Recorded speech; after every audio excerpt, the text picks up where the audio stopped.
Alright, hello everyone. In this video, I'm going to read you a couple news articles that I was able to pull up. I figured usually Matt Camper does these type of videos, so I figured might as well do my own update. So, first article I'm going to read you is New Jersey Transit Morris and Essex line service resumes between Dover and Summit. So what happened this morning was there was a downed tree and wires at Morris Plains train station that disrupted service on the Morris and Essex lines of New Jersey Transit. Thankfully, at this moment, as I'm recording before 11:30, all service on the Morris and Essex line has been partially restored, but there will still be limited service between Penn Station, New York, and Hoboken due to, of course, positive train control installation.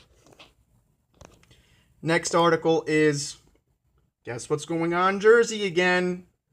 The gas tax went up. Today, October 1st, taxes on gasoline sold in the state of New Jersey rose to 4.3 cents per gallon. This is due to the fact that not enough people in New Jersey were getting gasoline. And you remember who started the gas tax hikes in New Jersey? That's right, Fat Turd Chris Christie. He was the one who started it in the first place. I just want to show you something here. At 58.7 cents per gallon, Pennsylvania will still have the highest state taxes on gasoline in America. New York isn't far behind, clocking in with the fifth highest gas tax at 45.76 cents per gallon. After the latest increase, New Jersey's will be 41.4 cents per gallon. So, remarkable how Crooked Smile told everybody we had to raise the taxes. So it just seems that this issue is going to continue for many years to come. And I wouldn't even be surprised if this happened again next year or in 2020. Most likely 2020, but we'll all have to wait and see. But once again, to clarify, the tax rose to 4.3 cents per gallon today, October 1st in New Jersey. So I feel bad for everybody out there, but at least it's still cheaper than, of course, here in New York, which we're paying ridiculous amounts. And plus, my dad just paid $2.89 yesterday in Long Island.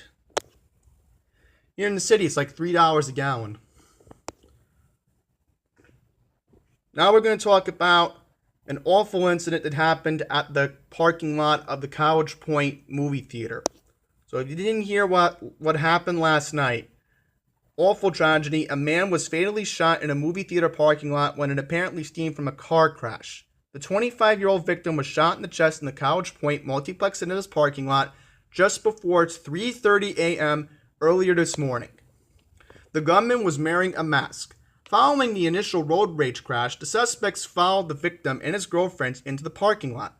The suspect pulled the victim out of his car and shot him. He did not shoot the man's girlfriend, but the suspect and 3 others took her car. Both vehicles were found ditched nearby. The victim's girlfriend told police the dispute stemmed from a car crash. 2 firearms were also recovered a short distance away in the suspect's vehicle. So far, no arrests have been made. Let me just confirm. Alright, so far, from what the article makes out, the 25-year-old victim is not dead. That is very good news. I'm assuming he's probably in critical condition at the hospital, wherever he was taken. But, yeah, no arrests have been made. And then lastly, something awful happened at one of my favorite parks here in New York City. A sukkah was vandalized at Carl Schurz Park sometime this weekend. I'll show you what it said. Yep, this is very offensive. And, of course, I'm very disturbed about it for the fact that many of you know I'm Jewish, and the Upper East Side is a majority Jewish area. So I'm going to read you this article right now. This is very awful to not even mention today that it's Simchat Torah. This is just completely offensive. The words Free Gaza were spray painted all over the sukkah in Carl Schurz Park early Sunday morning, not far from Gracie Mansion.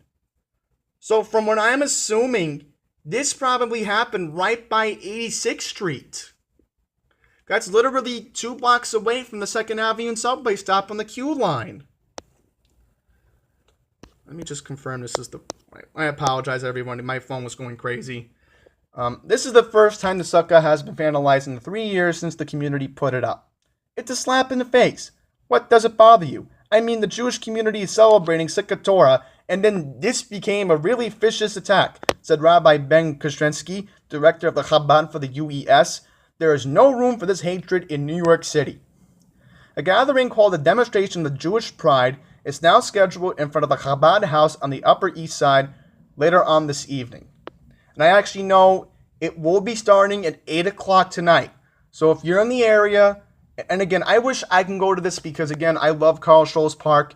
And I've mentioned just now it's one of my favorite parks in the city. And I did mention in the October agenda video, I am going to be going. Now I have a reason to go. Because I want to see if they remove the graffiti off the sukkah. Because it's just completely offensive what happened. And if you can go, and if you're on the Upper East Side, I urge you, please go to this protest tonight. Because literally, it's a slap in the face to the Upper East Side. Even though it's uppity in a way, at least I get the privilege of visiting this nice area once every other often when I can get on the Q line in the 2nd Avenue subway. So that's going to wrap up this news update. Thank you all for watching. Until the next one, please take care.